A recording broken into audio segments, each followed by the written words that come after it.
Assalamualaikum warahmatullahi wabarakatuh. Sholat itu mengingat Allah. At-Toha. Insya Allah diulang-ulang dikatakan Allah di dalam. Mengapa?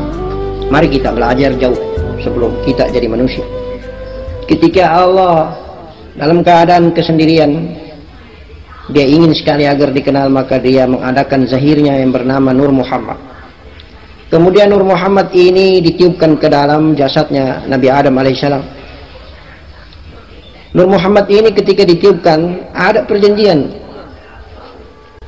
Wahai Nur Muhammad, wahai sifatku, wahai zahirku, wahai yang aku adakan, wahai yang engkau ada karena aku adakan, aku maha ada ini, jangan lupa dengan aku.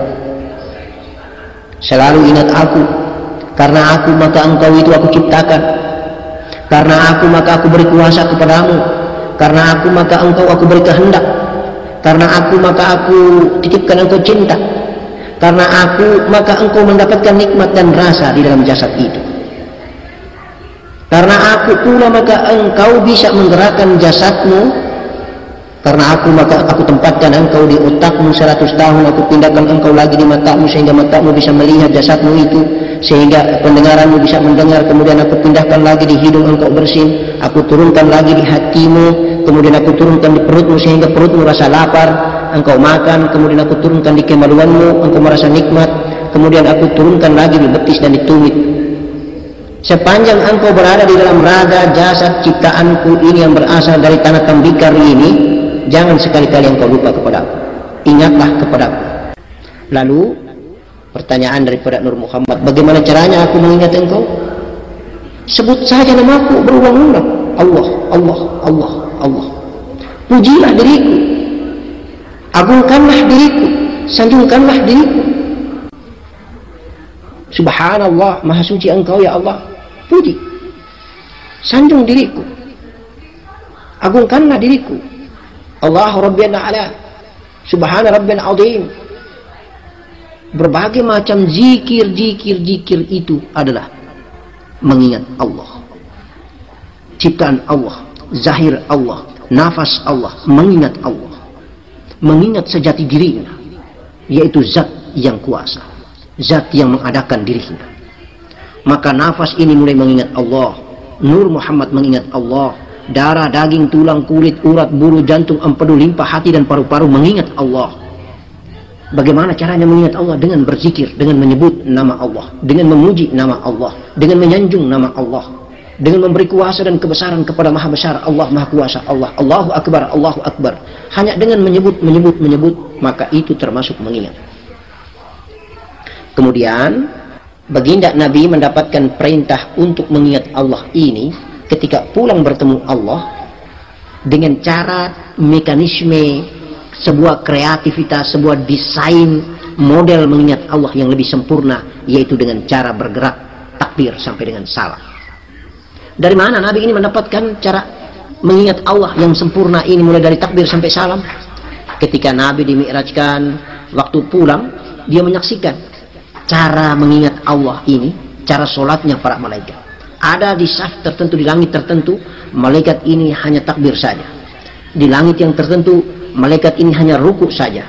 Di langit tertentu, malaikat ini hanya intidal saja. Di langit tertentu, malaikat hanya sujud saja. Di langit tertentu, malaikat hanya duduk di antara dua sujud saja.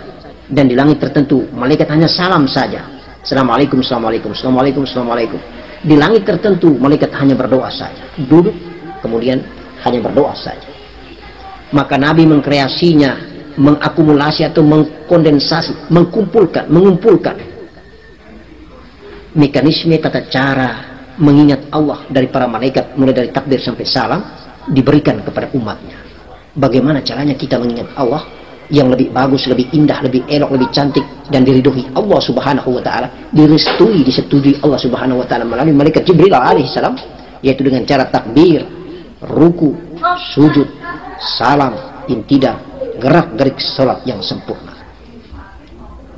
Maka yakin dan buktikanlah bahwa ketika kita melaksanakan gerakan sholat, gerakan mengingat Allah, apa yang kita ucapkan dengan lisan selalu zikir, selalu ingat Allah. Maka zikir itu adalah sholat, sholat itu adalah zikir. Yang membedakannya adalah bahwa tata cara berzikir dengan takbir sampai salam, dengan tata cara berzikir hanya dengan duduk cantik-cantik saja, menggunakan nafas dan jiwa. Maka solat do'im mengingat Allah dengan cara nafas adalah cara yang do'im. 24 jam tidak mengenal waktu, tetap dia solat. Tetapi solat sebagaimana yang dilaksanakan oleh baginda Nabi, laksanakanlah solat sebagaimana aku solat, kata Nabi. Itulah solat zahir, solat jasad. Bagaimana caranya? Jasad mengingat Allah, jasad berzikir kepada Allah. Pertama takbir, berzikir Allahu Akbar, kemudian membacakan doa, berzikir semua juga pada saat ruku, berzikir juga pada saat intidal, berzikir lagi atau mengingat Allah lagi pada saat sujud, mengingat Allah atau berzikir pada saat duduk di antara dua sujud, salam dan ditutup dengan doa dan permintaan serta permohonan. Jadi yang beda itu hanya kemasannya saja. Gerak-gerik dan cara mengingat Allah atau cara berzikir kepada Allah, yang satu menggunakan zahirnya, bergerak takbir sampai salam, yang satu menggunakan napasnya. Itulah solat batin, itulah solat zahir. Solat zahir takbir sampai salam, solat batin adalah solat nafas dengan cara berzikir nafas, berzikir qalbi, insya Allah. Solat hati, solat jiwa, solat zahir, itulah solat syariat, solat tubuh kasar kita. Banyak manusia di muka bumi yang beragama Islam ini sudah benar mengamalkan apa yang dianjurkan Nabi, disunahkan Nabi. Insya Allah itulah solat zahir, solat sebagaimana tanda kepatuhan kita, ketaatan kita kepada kanjeng Nabi, datuk kita baginda Nabi Muhammad sallallahu alaihi wasallam, pembawa risalah amanah Allah yang sempurna, akhlakul karimahnya dan segala macamnya sempurna. Karena dia diajarkan dan dituntun langsung oleh malaikat yang paling dekat. Malaikat yang pertama diciptakan Allah itu malaikat Jibril namanya, Jibril alaihi salam. Dan ketika kita mengamalkan yang lebih sempurna, agar zahir kita pun mulia melaksanakan atau mengingat Allah dan berzikir kepada Allah, kita sempurnakan juga dengan nafas atau jiwa kita atau diri kita ini juga melaksanakan zikir dan mengingat Allah. Maka indahnya ketika kita belajar mengenal diri, tahu diri, tidak lupa diri ini, yaitu awalnya kita berdiri melaksanakan solat zahir, takbir sampai salam, tidak pernah lepas solat wajib dan solat sunnah. Maka sempurnalah zahir kita melaksanakan mengingat Allah. Kemudian kita tutup dengan duduk bertafakur atau duduk dalam keadaan berbiasa, aktivitas biasa, tetapi kita amalkan solat nafas kita, kita amalkan solat jiwa kita, kita amalkan solat batin kita, yaitu perjalanan zikir nafas atau solat doa. Maka sempurnalah hamba Allah ini, karena zahirnya solat, jiwanya solat juga. Karena raganya solat, nafasnya solat juga. Karena zahirnya solat, batinnya solat juga. Maka solat zahir, solat batin, insya Allah. Mudah-mudahan kita diinginkan baginda Nabi seperti itu, karena zahir bukan saja diciptakan Allah untuk kepentingan dan kebutuhan zahir, tetapi saling melengkapi untuk kebutuhan batin. Batin juga diciptakan untuk kepentingan zahir dan untuk kebutuhan zahir. Maka Allah menciptakan serba dua untuk saling membungkus, menutupi dan memenuhi. Zahir memenuhi batin, batin memenuhi zahir. Maka dua-dua kalau mau dimuliakan sebagai keutuhan kolektif kolegial dari Allah, kemudian turun menjadi Nur Muhammad, kemudian turun menjadi nafas dan jiwa, kemudian turun menjadi zahir dan jasad, insya Allah amalkanlah ibadah zahir, amalkan pula ibadah batin. Itulah amalan daripada datuk baginda Nabi Muhammad sallallahu alaihi wasallam. Sudah mulia dia menjadi induk daripada segala jiwa, sudah mulia dia menjadi induk daripada segala nur, tetapi zahirnya masih mengamalkan solat syariat, solat zahir sampai kakinya bengkak. Dia pun masih meminta dan memohon. Satu lagi kebalikan, wahai ayahanda, bunda dan anak-anakku, karena terlampau banyak zahir yang diamalkan, terlampau banyak ilmu dan pengetahuan ini diamalkan hanya untuk zahir, kebutuhan zahirnya, nafasnya tidak pernah dia tahu, tidak pernah dia kenal, tidak pernah dia mau cari tahu bagaimana caranya nafas mengingat Allah. Maka lupa orang belajar ilmu mengenal diri, sehingga sepanjang hidupnya zahirnya saja mengingat Allah, nafasnya lupa mengingat Allah. Nafasnya keluar masuk dia abaikan, dia masa bodoh, dia acuh tak acuh, dia biarkan saja keluar ke bumi, masuk tenggelam ke dalam, keluar ke bumi, masuk tenggelam ke dalam. Akhirnya zahirnya beribadah, tapi batinnya tidak beribadah. Padahal sesungguhnya hakikat zahir adalah batinnya. Jiwa dan nafas inilah yang mempertanggungjawabkan perbuatan-perbuatan af'al daripada zahir ini. Subhanallah. Insya Allah. Mudah-mudahan kita jangan memisahkan dan bercerai-berai antara zahir dan batin. Dan jangan lupa dan jangan lupa, jangan kita tinggalkan atau ditinggal pergi oleh Nur Muhammad. Nur Muhammad harus memeluk jiwanya. Nur Muhammad harus memeluk nafas. Nur Muhammad pula harus memeluk zahir, sehingga utuh, tidak dimakan tanah. Nyawa, ketika Nur Muhammad ini memeluk nafas atau jiwa bernama nyawa, nyawa pun harus memeluk jasad agar meninggalkan dunia dalam keadaan tiada tetapi ada, hilang hanya setetes mani di dalam kain kafan. Pertama, Al-Fatihah. Al-Fatihah rahasia terkandung ada di Alif Lam Ha Mim Dal. Alif Lam Ha Mim Dal itu terjemahan daripada sholat kita 5 waktu sehari semalam. Alif itu di Zuhur, Lam itu di Asar, Ha itu di Maghrib, Mim itu di Isya, kemudian Dal itu di sholat subuh. Alif itu kita berdiri, Lam itu kita intidal, Ha itu kita ruku, Mim itu kita sujud, Dal itu kita duduk di antara 2 sujud. Alif Lam Ha Mim Dal. Kemudian Bismillah itu titik daripada huruf Ba. Titik itu adalah Nur Muhammad, sifatnya Allah. Alif itu adalah zat Allah. Titik itu adalah setetes mani yang belum masuk ke dalam rahim seorang istri. Titik itu adalah mani yang berpisah, sel ovum yang masih berpisah, belum menyatu sehingga berkolaborasi di dalam rahim, membentuk raga. Mani berubah menjadi darah, berubah menjadi daging, berubah menjadi tulang, berubah menjadi kulit, urat, bulu, insya Allah menjadi jasad raga yang utuh. Titik itu adalah Nur Muhammad. Apabila engkau telah bertemu dengan titik, maka engkau akan fana dan tenggelam di dalam zatnya. Hanya Allah dan Nur Muhammad, hanya diri zat dan sifatnya. Insya Allah hanya diri dan sifatnya, hanya Nur Muhammad dan ruh.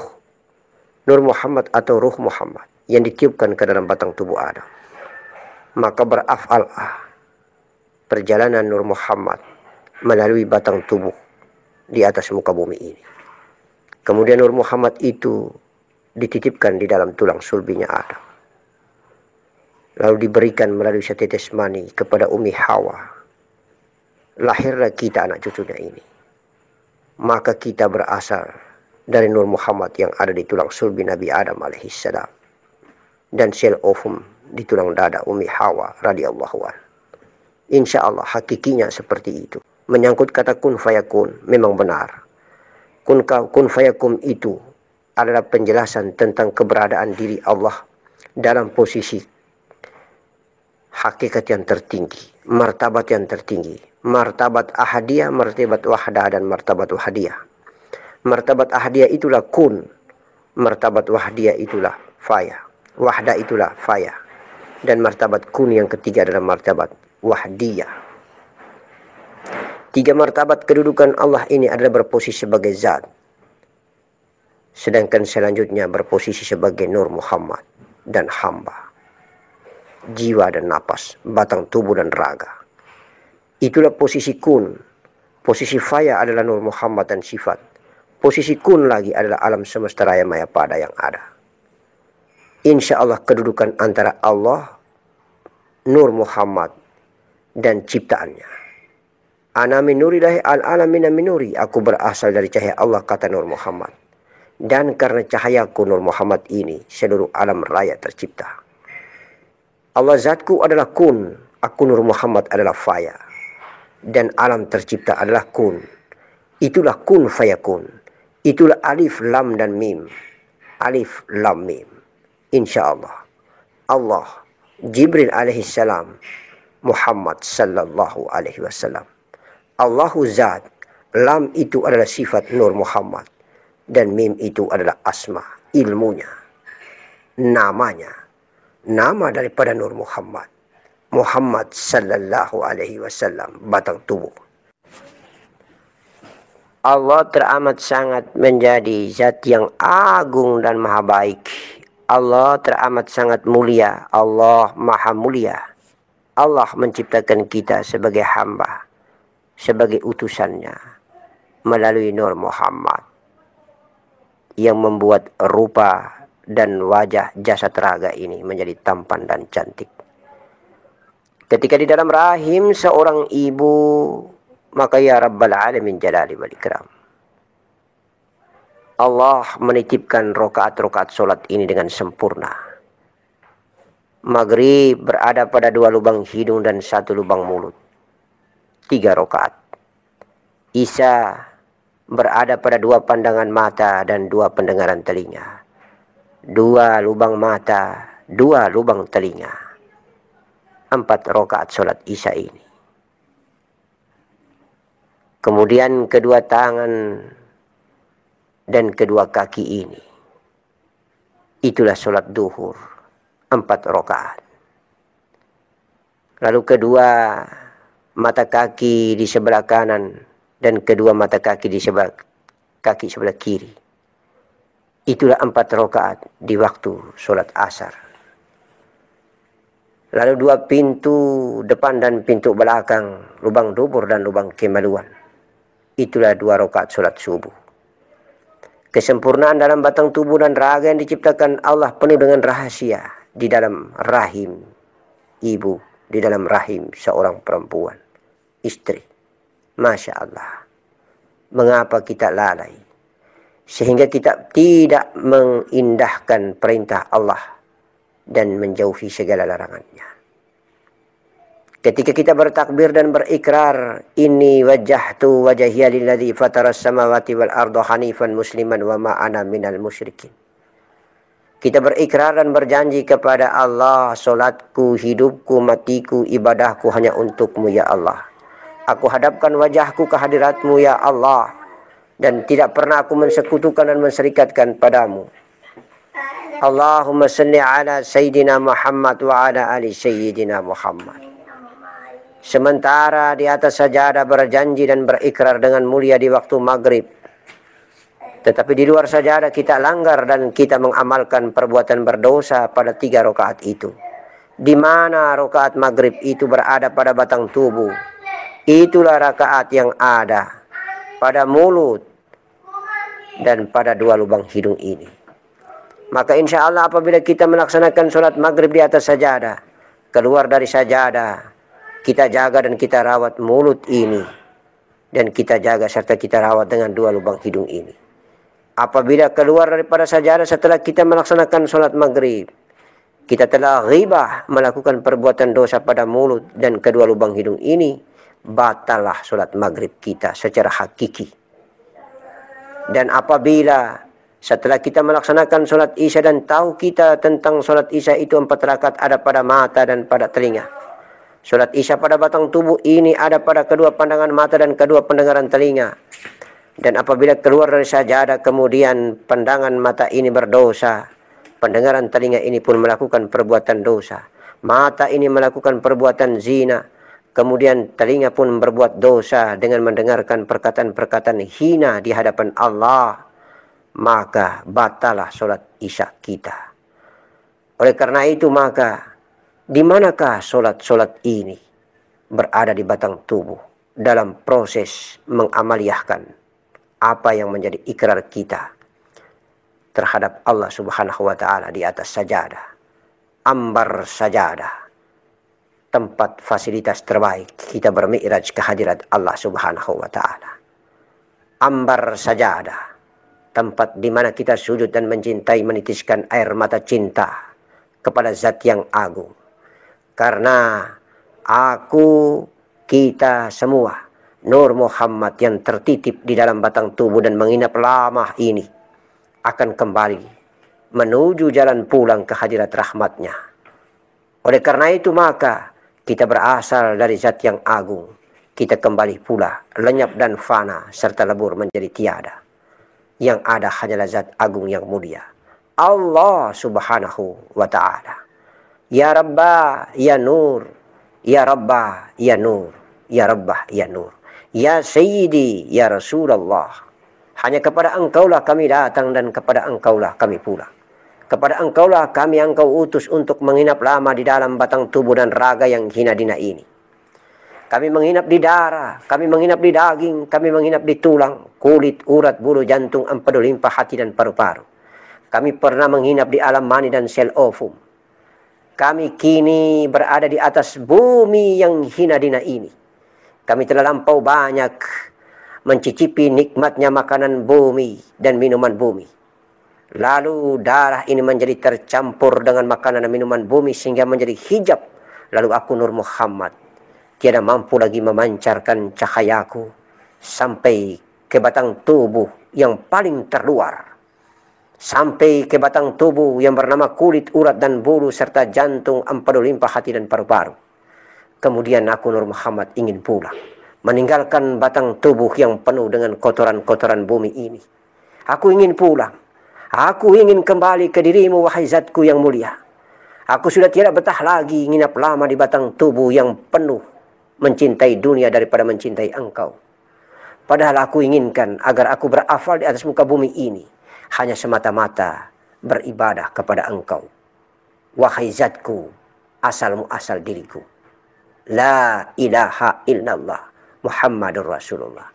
Aku sadar dan aku tahu ketika aku berjalan di atas punggung bumi ini, yang kawal aku adalah diriku sendiri, nafsuku yang bernama Rabania, dan nafsuku yang bernama bumi, nafsu jasad, hawa jasad, dan hawa Rabania.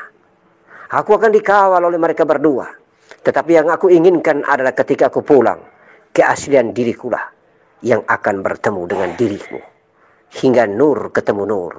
Itulah nurun ala nurin, cahaya di atas cahaya. Indahnya perjalanan ini. Kendaraan terbaikku adalah nafasku. Kendaraan terbaikku adalah jiwaku. Dan hurufku adalah hu. Allahu Akbar walillahil hamd. Padahal kita lupa sesungguhnya mengapa diistilahkan dengan para ahli tasawuf hamba yang hina. Kalau hamba tidak pernah mulia, kalau hamba pasti hina. Allah lah yang mulia. Hina itu lawannya mulia. Hina itu bertanding dengan mulia. Hina itu berpasangan dengan mulia. Di mana tempat hina itu? Darah yang masih penuh dengan riba, hutang piutang. Darah yang penuh dengan kotoran dan dosa. Daging yang penuh kotoran dan dosa. Tulang yang penuh dengan kotoran dan dosa. Kulit yang penuh dengan kotoran dan dosa. Bicara penuh dengan kemaksiatan. Melihat dengan mata penuh dengan kemaksiatan. Mendengar penuh dengan pendengaran kemaksiatan. Dubur dan kemaluan penuh dengan kemaksiatan. Tangan dan kaki penuh dengan dosa. Subhanallah. Hari demi hari kita lalui. Jangan kita bangga karena malamnya kita tafakur dan kita zikir, lalu besok paginya kita mendapatkan kemuliaan. Kita lupa dan kita tidak sadari bahwa 9 pintu jasad kita masih menjalankan aktivitas kehinaan di mata Allah Subhanahu wa ta'ala. Buktinya bahwa dengan makanan bumi kita pun membuang angin dalam wujud dan hawa yang sangat berbau busuk. Kita pun membuang hajat sampah makanan dalam keadaan berbau busuk. Semua tempat hinggap jasad yang diciptakan Allah sebagai hamba ini semuanya serba berbau busuk. Keringat pun berbau. Hawa badan dan tubuh kasar ini pun berbau. 9 pintu jasad ini pun berbau. Berbau itu hina namanya. Karena apabila kita sudah masuk ke raga mulia, maka insya Allah yang hina ini akan mendapatkan kemuliaan dengan berubah menjadi wangi seperti kasturi. Mari kita sadari, sudahkah darah kita wangi seperti kasturi? Sudahkah daging kita wangi seperti kasturi? Sudahkah tulang kita wangi seperti kasturi? Sudahkah kulit kita wangi seperti kasturi setiap harinya? Sudahkah mulut kita wangi seperti kasturi? Sudahkah telinga kita wangi seperti kasturi? Sudahkah mata kita, hidung kita, dubur dan kemaluan kita wangi seperti kasturi? Wangi-wangi Allah, wangi-wangi Muhammad sallallahu alaihi wasallam, wangi-wangi ghaibiyah, wangi-wangi karomah dan inayah, wangi-wangi laduni karena Allah Subhanahu wa ta'ala. wangi-wangi Allah, maka kamil tubuh kasar seseorang. Oleh karena itu, marilah sepanjang kita masih makan makanan bumi, minum minuman bumi, seluruh anggota dan unsur serta elemen tubuh kasar ini masih berbau busuk, hinalah kita di mata Allah Subhanahu wa Ta'ala. Maka kita pantas belajar membersihkan dan mensucikan diri, karena kita akan bertemu dengan Maha Mulia, Maha Bersih, Maha Suci. Karena Allah Maha Bersih, Maha Mulia, Maha Suci adanya. Allah, jangankan Allah, para malaikat, ahli surga dan para wali-wali Allah, baginda Nabi Muhammad SAW, tubuh kasarnya mulia, kamil mukamil, karena seluruh anggotanya telah wangi seperti kasturi. Mungkin kita mendapatkan wewangian itu, dapatkan warik wewangian itu hanya sepenggal saja, sedikit saja. Nafas hidung inikah? Nafas mulut inikah? Atau mungkin elemen lain? Indahnya berbagi, mari kita diskusikan tentang hina dan mulia ini. Semulia-mulia, sesuci-suci dan sebersihnya jiwamu, apa artinya kalau menghinggapi dan berada di dalam wadah raga dan jasadmu yang kotor? Lama-lama anggan dia menghinggap, kemudian dia akan kembali pulang ke negeri Allah secepatnya.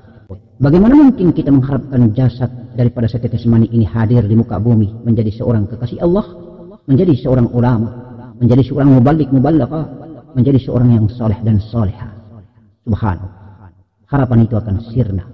Oleh karena itu, maka di dalam pelajaran ini membutuhkan ibadah batin yang bersih dan suci. Jangan sampai kita berlaku, berjubah, berserban, bermukenah di atas sajadah seperti orang saleh dan saleha, tetapi justru di atas ranjang. Ketika kita menanamkan bibit mulia, laqad halaknal insana fi ahsani taqwim, dari setetes mani ke dalam rahim istri kita, dalam keadaan perbuatan kita seperti binatang. Mengapa? Karena kita bertemu antara alif dan ba dalam titipan hawa nafsu dan syahwat bumi yang sangat dahsyat. Lalu kita lupa perbuatan kita pada saat itu disaksikan oleh Allah Subhanahu wa Ta'ala. Lalu kita lupa mengingat, menyebut nama Allah dalam kenikmatan Allah Subhanahu wa Ta'ala. La ilaha illallah Muhammadur Rasulullah. Oleh karena itu, jangan sampai kita belajar terbang terlalu tinggi, tetapi kita lupa dasar untuk kita melakukan tindakan penerbangan itu. Take off, landasan itu penting, karena landasan itulah menentukan segalanya. Syariat menentukan mi'rajnya baginda Nabi Muhammad sallallahu alaihi wasallam. Akhlakul karimah, adab dimanapun kita berada, adalah merupakan titian dan tumpuan penerbangan kita menuju Allah dalam kemuliaan ataupun kehinaan. Inginkah kita jasad ini hancur dimakan tanah walaupun jiwa kita mulia? Tidak, kita menginginkan kemuliaan itu datang bersama dan menyatu. Jasad pun dimuliakan Allah, jiwa pun dimuliakan Allah, karena Nur Muhammad telah menyatu, Nur Muhammad telah memeluk, Nur Muhammad telah meliputi dan mencintai jiwa dan raga sekalian. Insya Allah, mudah-mudahan kita diberangkatkan menuju Allah dalam sakaratul maut, kenikmatan mandi. Kita datang dari kedua orang tua memberikan kita kenikmatan mandi, maka kita pulang dalam kenikmatan mandi. Jasad tiada, yang ada hanyalah setetes mandi di atas kain kafan. Allahu akbar walillahil hamd. Tempat keluar masuknya perbuatan dosa, itulah yang harus kita jaga. 9 pintu atau pintu 9 itu merupakan lambang nyata, perbuatan nyata daripada jumlah rokaat solat atau jumlah waktu daripada solat 5 waktu kita. Apabila kita solat maghrib 3 rakaat ini di atas sajadah dengan sempurna, tapi keluar dari sajadah kita masih berbicara yang berdosa, kita menghirup napas di 2 lubang hidung ini masih berdosa, haram, napas-napas haram yang kita amalkan, maka sembahyang maghrib kita menjadi batal. Begitupun sembahyang isya, solat isya itu ada di mana di diri kita? Ada di 2 pandangan mata dan 2 pendengaran telinga. Apabila kita melaksanakan solat isya di atas sajadah dengan baik, kita berikrar dengan rapi, berjanji dengan Allah, inna salati wa nusuki wa mahyaya wa mamati lillahi rabbil alamin la syarika lahu bidzalika umirtu wa ana awwalul muslimun. Salatku, ibadahku, hidupku dan matiku hanya untukmu ya Allah, dan aku tidak pernah mensekutukan Engkau. Mudah-mudahan aku dimasukkan ke dalam golongan barisan orang-orang paling awal di barisan muslim, insya Allah. Tetapi keluar dari sajadah di waktu sholat isya, kedua pandangan mata kita ini berdosa, kedua pendengaran telinga ini kita dengar dengan bicara-bicara yang tidak, maka Masya Allah sembahyang isya kita menjadi batal. Kemudian di manakah letak sholat subuh? 2 rakaat itu ada di lubang dubur dan kemaluan. Kalau dubur kita itu penuh dengan tinja, insya Allah kemaluan kita penuh dengan perbuatan maksiat dan zina, maka setelah kita melaksanakan sholat subuh, batal sholat subuh kita itu. Kemudian duhur dan asar ada di mana? Duhur itu ada di 2 tangan dan ada di 2 kaki. 4 rakaat itu ada di 2 tangan dan 2 kaki. Kalau kedua tangan ini berbuat berdosa, kedua kaki berjalan melangkah ke tempat maksiat, setelah kita keluar dari sajadah, sembahyang duhur kita batal. Sembahyang asar, sholat asar berada di 2 mata kaki sebelah kanan, 2 mata kaki sebelah kiri. 2 mata kaki sebelah kanan dan 2 mata kaki sebelah kiri ini sebagai penuntun jalannya kaki, arahnya kaki ke tempat berdosakah atau ke tempat yang mulia di majelis Allah Subhanahu wa Ta'ala.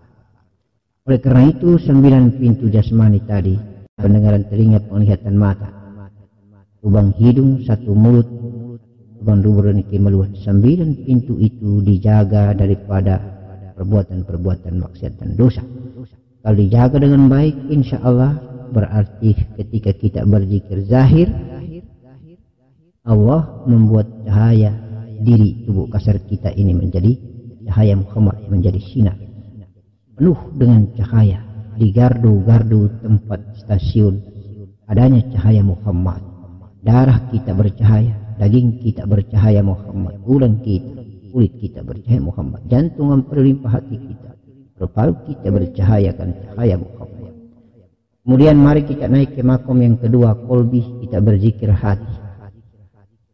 Maka sudah diketahui hati ini kita rawat dan kita jaga baik-baik, karena kalau ada kotoran dan penyakitnya tidak akan mampu disembuhkan oleh medis. Bagaimana mungkin medis mampu menyembuhkan, wahai anakku? Karena penyakit hati itu penyakit yang goib. Penyakit hati itu syahwat, sangka, iri hati, dengki, takabur, ujub, sombong, ria dan segalanya, dendam. Maka insya Allah penyakit hati ini disembuhkan satu-satunya alat dengan zikrullah, zikir qalbi. Orang mukmin itu adalah baitullah, rumahnya Allah, singgah sananya Allah.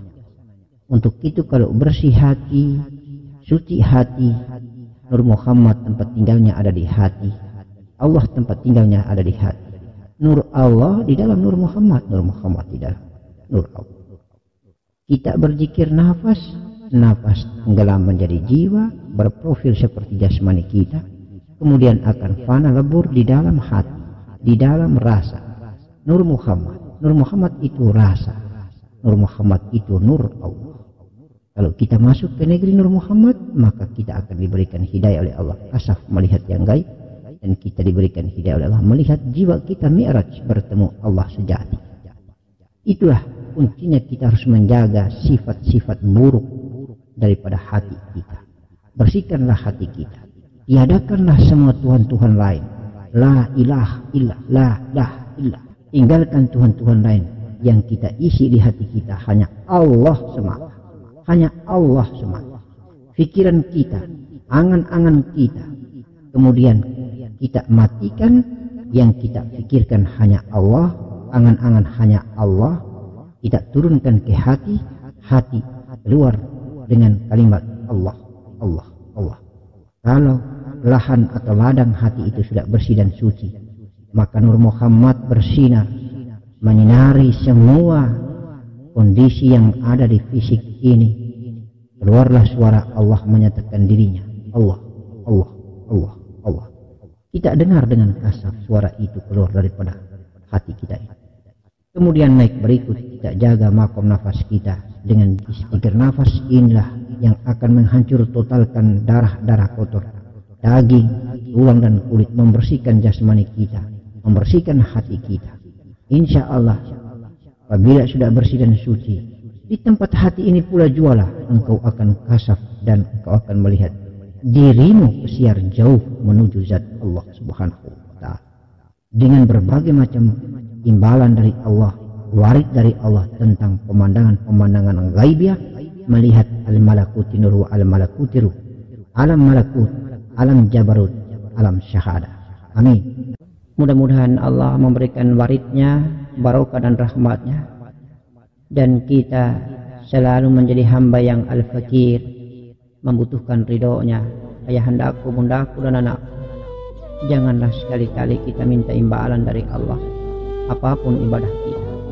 Kita malu dengan Allah, memiliki perasaan malulah dengan Sang Yang Maha Pencipta, karena kita tidak bisa memberikannya banyak kecuali hanya memuja dan memujinya. Kita tidak memiliki apa-apa. Allah terlampau banyak memberikan kenikmatan kepada kita, dan insya Allah kenikmatan itu jualah yang akan Allah buktikan pada saat kita di akhir hayat nanti melepaskan sakaratul maut dengan nikmat. Allahumma salli wa sallim wa yubarik ala sayyidina Muhammadin wa ala ali sayyidina Muhammad. Darah yang bercampur makanan bumi menjadi gelap ketika tidak mengalir pada saluran ilahiyah nurun syahwatik. Cahaya ilahi pada syahwat bumi maksudnya. Itulah nurun syahwatik. Ilahiyah nurun syahwatik. Darah yang bercampur makanan bumi yang haram membuat merah berubah menjadi hitam. Karenanya masuklah makanan bumi ini. Sekali lagi masukkanlah makanan bumi ini dengan selalu menyebut Bismillahirrahmanirrahim. Mengapa? Agar cahaya ba, sin, mim, lam, lam, ha, ruh mani rahman pada sulbi laki-laki, dan ruh mani rahim pada dada perempuan bersinar penuh dengan rahmat dan barokah. Apabila tersaring menjadi sari pati makanan, kemudian diolah menjadi darah. Darah mutmainnah. Darah rabaniyah yang mengafalkan sifat Tuhan yang hakikiyah. Syariatnya bergerak, hakikilah yang membenarkannya. Setiap syariatnya yang bergerak, hakikilah yang membenarkannya. Nur Muhammad cahaya mulia telah mengunjungi otak fikir zahir ini. Sekali lagi itu berarti Nur Muhammad cahaya mulia ini telah mengunjungi otak fikir zahir ini.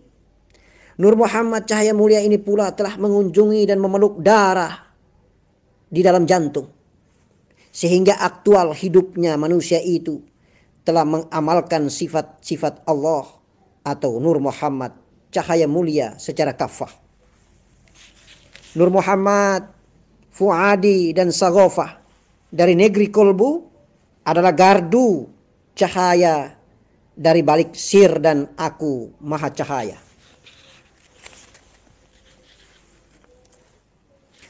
Oleh karena itu maka mari perhatikan baik-baik wahai ayahandaku, bundaku dan anandaku. Mari kita perhatikan dengan teliti dan seksama. Aku hamba dan aku Allah ada pada kepala zahir menjadi debat rivalitas dalam mengambil keputusan tentang kebenaran. Setiap kali ketika mengambil keputusan pasti menjadi debat antara dua suara di kepala zahir ini. Itulah debat rivalitas yang terjadi antara aku hamba dan aku Allah. Agar aku hamba ini bagaimana caranya fana di dalam aku Allah, maka harus turun dan tenggelam di dalam telaga kolbu, sebab tempat suci nan mulia serta netral tidak memihak salah satu pun, hanyalah kolbu. Begitupun aku hamba yang ada pada di perut nafsu ini harus fana, dinaikkan dan tenggelam diri di dalam telaga kolbu, pasti sempurna akan keputusan. Sebab keputusan kolbu itu bukan keputusan hamba, tetapi keputusan Rabbaniyah. Di sanalah kebijaksanaan lahir. Maka kebijaksanaan itu bukan berada di otak. Kebijaksanaan bukan berada di perut. Kebijaksanaan ada di hati. Kebijaksanaan itu lahir sebagai hakim yang sangat adil. Ialah hati karena ada nurani, dan nurani itu adalah sir Allah. Sir itu adalah Allah. Cara terbaik hanya ada dua metode di dalam menyetir kendaraan nafas, yaitu nafi isbat, keluar masuk lewat lubang hidung dan tahan nafas pada dada, karena dada adalah mahligai Allah terindah. Di dada ada kolbu, di dada ada fuad, di dada ada saghofa, di dada ada sir aku Allah. Maka Abah hanya menyampaikan bahwa mari kita patuh dan taatlah pada bimbingan mursyid. Sebab jalan nafas adalah jalan metodologi. Sekali lagi, jalan nafas itu adalah jalan metodologi, bukan jalan naskah atau konseptual.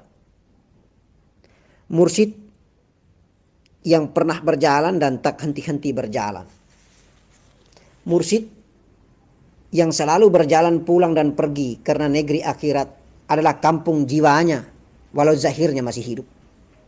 Untuk itu belajar jalan pulang bukan tumpukan mata pelajaran. Bukan kita kumpul-kumpul dan menumpuk ilmu, tetapi belajar jalan pulang adalah alami, lakoni, rasakanlah jalan pulang melalui mursyid, penuntun jalan pulang dunia zahir juga akhirat batin. Kehidupan ini terlalu mudah untuk kita amalkan. Tetapi lepasnya nafas itu bukan gampang. Sekali lagi, lepasnya nafas itu bukan gampang. Mengapa? Karena lepas nafas bukan kreasi manusia, bukan keterampilan nyata dari manusia, tetapi ridho ilahi. Ilahi anta maksud wa ridho kama talub. A'tini mahabbah wa ma'rifataka ya jalali wal ikram. Sekali lagi, lepas nafas adalah ridho Allah dan sudah terbiasa menjalankan nafas ini. Sehingga kehidupan di alam kematian dan kematian di alam yang hidup ini sudah menjadi terbiasa. Jadi pertama, ridho Allah, dan yang kedua, sudah menjadi terbiasa di dalam menjalankan nafas ini waktu hidup, sehingga kehidupan di alam kematian ini dan kematian di alam yang hidup ini sudah menjadi terbiasa. Belajar mati sebelum kita dimatikan. Itulah perjalanan kita belajar mengenal diri ini. Mutu qabla an tamutu. Sehingga pada saat kita mati benaran, sudah terbiasa. Jauh kita berjarak fisik, wahai ayahanda, bundaku dan anandaku. Tapi hati kita telah menyatu. Maka baiat hakiki adalah terkekal apabila hati kita tak pernah lepas. Seperti Allah tak pernah lepaskan Muhammad. Dan sebaliknya itulah syahadat yang kekal. Seperti Allah tidak pernah lepas Muhammad, dan Muhammad tidak pernah lepas Allah. Itulah syahadat yang kekal di antara kita. Wahai salik-salik cintaku. Wahai ayah bunda, anandaku yang aku cintai. Mari kita menzahirkan diri raga ini sebagai Muhammad Mekah.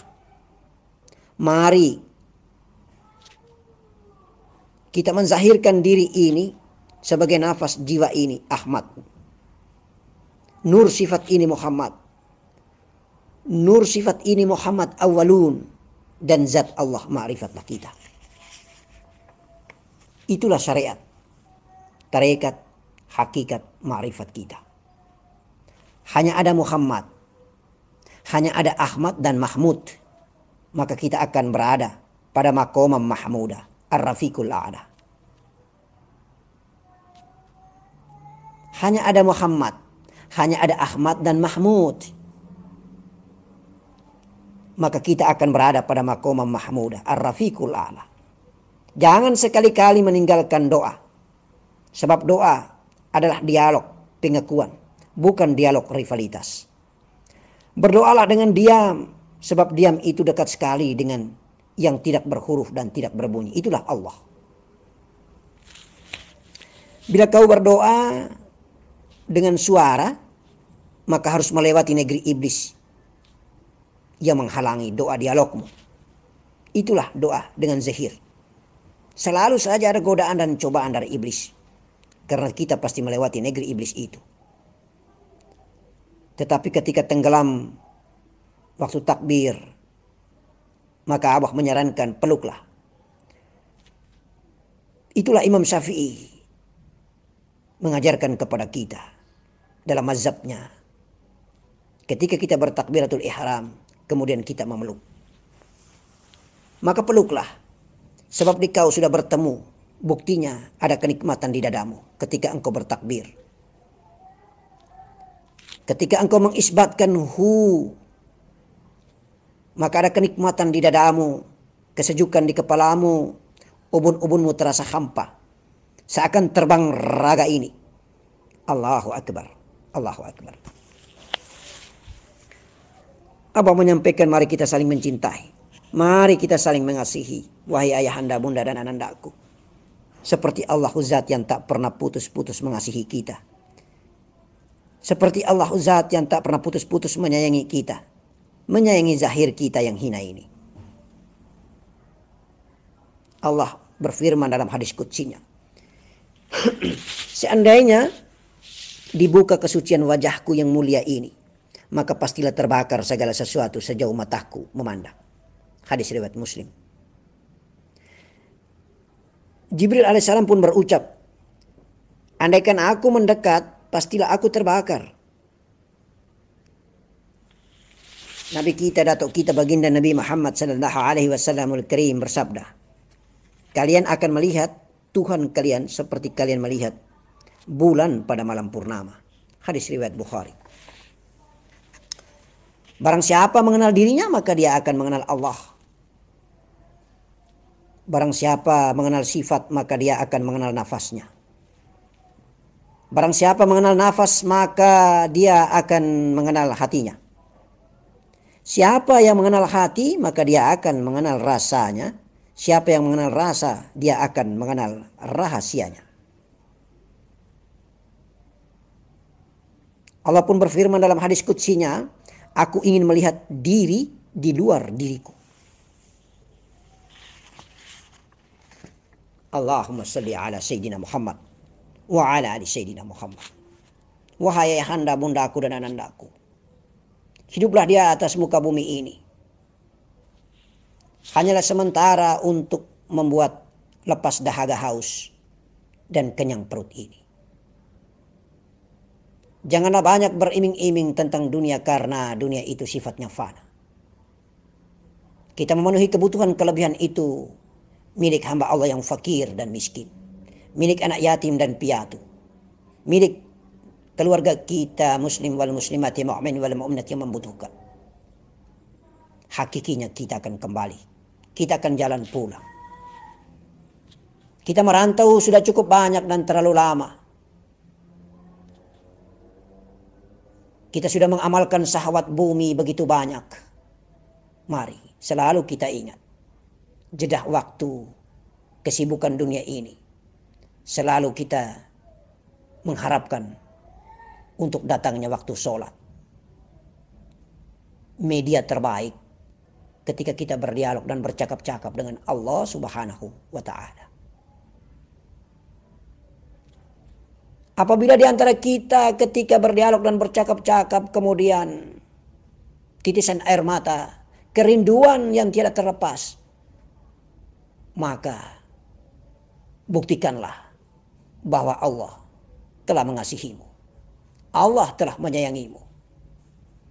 Karena Allah berada di balik sir hati ini, di balik kolbi ini. Maka hanya ada kolbi yang murni, yang tidak terkontaminasi dengan apapun jua. Kolbi itu Baitullah. Kolbi mukmin itu Baitullah. Allah memberikan kita 3 wadah yang sempurna. Jin diberikan nafsu, malaikat diberikan kolbi. sedangkan manusia diberikan kesempurnaan. Nafsu yang dimiliki jin pun diberikan manusia, kolbi yang dimiliki oleh malaikat pun diberikan manusia, dan dilengkapi lagi dengan akalnya. Maka Masya Allah, Masya Allah, Allahu Zat, zahirnya adalah diri yang tercipta ini. Dia tidak jauh, jauh tidak berjarak, dekat menjadi tiada. Mari kita duduk diam seperti titik daripada huruf ba, maka kita akan bertemu dengan sejati diri kita, Allah Subhanahu wa ta'ala. Tetapi kita bukan Allah, kita tetap hamba. Karena badan dan batang tubuh ini setiap hari tidak menyadari kalau selalu memikul tinja, maka pantasnya batang tubuh ini hanyalah hamba. Jangan sekali-kali kita mengkhianati sunnah. Jangan sekali-kali kita meninggalkan zahir mulia Datuk Baginda Nabi Rasulullah Karim dengan sunnahnya. Karena melalui pintu sunnah, melalui sirat Muhammad sallallahu alaihi wasallam, kita akan cepat bertemu Allah sang sejati. La ilaha illallah Muhammadur Rasulullah. Kun fayakun. Allahu akbar. Allahu akbar. Allahu akbar walillahil hamd. Maka di dalam perjalanan di atas muka bumi ini, kita telah diajarkan oleh Allah Subhanahu wa ta'ala melalui firman Al-Quranul Karim, kitabnya yang agung, Al-Furqanul Aziz yang mulia. Diberikan amanah ini kepada pesuruhnya, diberikan amanah ini kepada kekasihnya, diberikan amanah ini kepada Nabi Allah, nabinya, Nabi Muhammad sallallahu alaihi wasallam, melalui firman-Nya, kalam yang disampaikan dimandatkan kepada malaikat Jibril alaihi salam, diajarkan kepada baginda Nabi kita Muhammad sallallahu alaihi wasallam. Kemudian perilaku dan sunnah, af'al kebiasaan batang tubuh daripada baginda Nabi Muhammad sallallahu alaihi wasallam, ungkapan-ungkapan, lisan, kalam, hadis dari mulut yang suci dan mulia baginda Nabi Muhammad sallallahu alaihi wasallam menjadi pegangan syariat yang tidak dan tidak serta tidak boleh kita tinggalkan, karena dialah perilaku batang induk daripada segala batang tubuh manusia di muka bumi ini. Inna arsalnaka illa rahmatan lil alamin. Insyaallah agama yang dibawanya adalah agama risalah rahmat seluruh alam semesta raya maya pada. Oleh karena itu, jangan sekali-kali apabila kita sudah jauh mendalami ilmu hakikat kita tinggalkan syariat. Sama saja kita tinggalkan batang tubuh kita.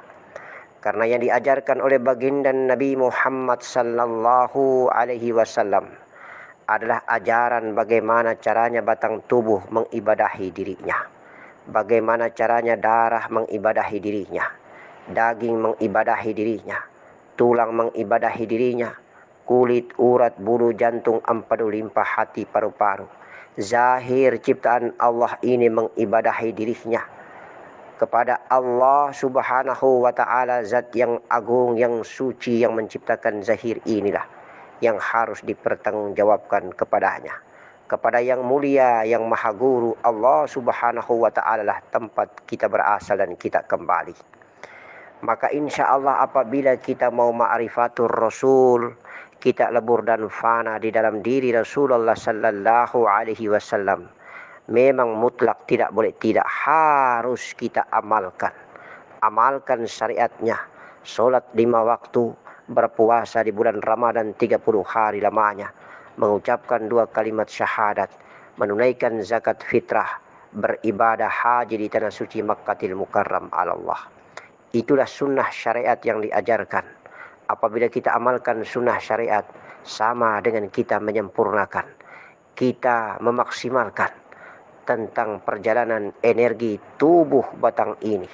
Kita memperjelas tentang kehendak daripada Allah di dalam mengafalkan zahirnya, Oleh karena itu maka terjemahan daripada sifat-sifat Allah, terjemahan daripada perilaku Nur Muhammad di atas muka bumi adalah merupakan apa yang telah kita sampaikan melalui perilaku batang tubuh syariat Nabi Muhammad sallallahu alaihi wasallam. Maka insya Allah agama ini adalah agama yang mulia, agama yang sempurna, agama yang telah memperjelas dan mempertajam tentang af'al kehidupan daripada yang gaib. Insya Allah tajalinya zat Allah kepada sifatnya bernama Nur Muhammad, tajalinya sifat Nur Muhammad menjadi jiwa dan nafas, tajali jiwa dan nafas menjadi pergerakan-pergerakan zahir batang tubuh di atas muka bumi. Insya Allah itulah perjalanan akhlakul karimah, akhlak antara sesama makhluk dan akhlak antara makhluk dengan Allah Subhanahu wa Ta'ala secara vertikal. Tidak bisa kita lepaskan daripada kulit kepada isinya, karena kalau kita tinggalkan kulit melepaskan isi, kita tinggalkan isi melepaskan kulit, maka akan terjadi bau dan busuk adanya.